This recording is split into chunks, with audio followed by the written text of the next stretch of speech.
Bonjour Ludivine, praticienne Reiki, naturopathe. Aujourd'hui, je vous parle en tant que naturopathe, mais aussi en tant que maman.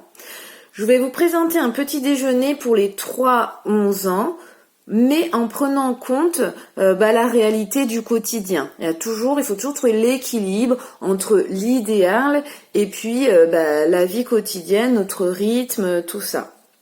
N'oublions pas, nos enfants grandissent pendant leur sommeil et se construisent avec ce qu'ils mangent. Les changements vont pas se faire du jour au lendemain et voici déjà quelques conseils pour faire une petite transition en douceur. Par exemple, le pain de mie blanc ou le pain blanc qu'on donne parfois le matin peut être changé par du pain de mie complet ou du pain complet. Pourquoi ? Parce que la farine de blé complet contient 3 fois plus d'oligo-éléments, de cuivre, de manganèse, de fer, va contenir 5 fois plus de vitamine E, 10 fois plus de vitamine B, et la vitamine B est très bon pour le système nerveux, et 7 fois plus de magnésium. Ensuite, vous pouvez aussi ces fameuses céréales soufflées bien sucrées du matin, vous pouvez les remplacer par, ils font maintenant des mueslis avec du chocolat qui reste assez sucré pour être apprécié par nos enfants, mais qui va contenir moins de sucre évidemment et moins d'acides gras saturés. Vous les trouvez en rayon bio auprès des céréales du matin classiques. Puis vient la fameuse pâte à tartiner.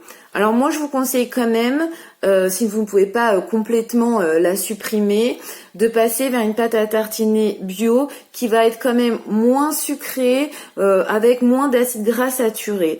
Et puis du coup on joue sur la quantité, vous réduisez la quantité, une cuillère à café sera suffisant. N'oublions pas qu'un petit déjeuner trop sucré, c'est un enfant énervé et puis le coup de pompe assuré en milieu de matinée. Continuons vers le petit déjeuner idéal. Alors on va avoir un apport de calcium. Alors à travers la boisson chocolatée, vous pouvez mettre du lait, mais du lait végétal. Le lait végétal, son calcium est beaucoup plus assimilable que le lait de vache et puis il va contenir moins de graisses saturées, d'acides gras saturés et moins de sucre. Ceux qui sont le plus appréciés par les enfants, ça va être le lait d'avoine, le lait de noisette ou le lait d'amande. Puis vient l'apport en vitamine C, très importante. Elle va se faire à travers d'un fruit. Par exemple, kiwi, raisin, pomme, vous allez avoir la fraise. Vous allez trouver le fruit idéal en fonction de la saison.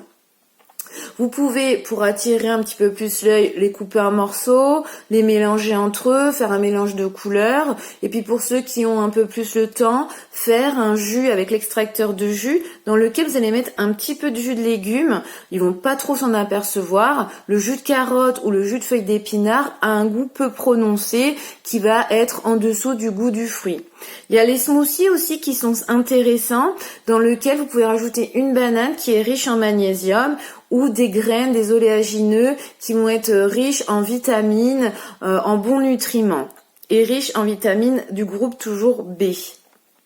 Donc n'hésitez pas à leur donner des graines. Alors parfois ils apprécient, les enfants aiment bien la graine de courge. Par exemple, vous pouvez la mettre sur des fraises en morceaux, noix de cajou, noix du Brésil, noix de pécan, fruits secs type abricot, raisin, enfin voilà. N'hésitez pas à faire des petits mélanges et quand on n'a pas le temps, mettez dans des bols. Comme ça, ils ont tout simplement la sensation de picorer, de grignoter pendant le petit déjeuner et ils feront le plein de bonnes vitamines, oligo-éléments, bons nutriments. Avec ce petit déjeuner, vous leur apportez vous boostez leur immunité, vous leur facilitez la digestion et puis vous leur donnez de quoi être plus énergique, mais dans le bon sens du terme, moins énervé et plus énergique. Faites ce changement de façon zen, négociez. Moi, je leur dis OK pour la petite cuillère à café de pâte à tartiner, mais sur du pain complet et pas sur du pain de mie blanc. Voilà, vous pouvez toujours un petit peu négocier. N'oublions pas la phase de Paracels. Tout est poison, rien n'est poison. La dose fait que quelque chose va être poison ou pas. Je vous mets ma citation, la citation en bas parce que j'ai fait ma petite transformation de la citation de Paracels.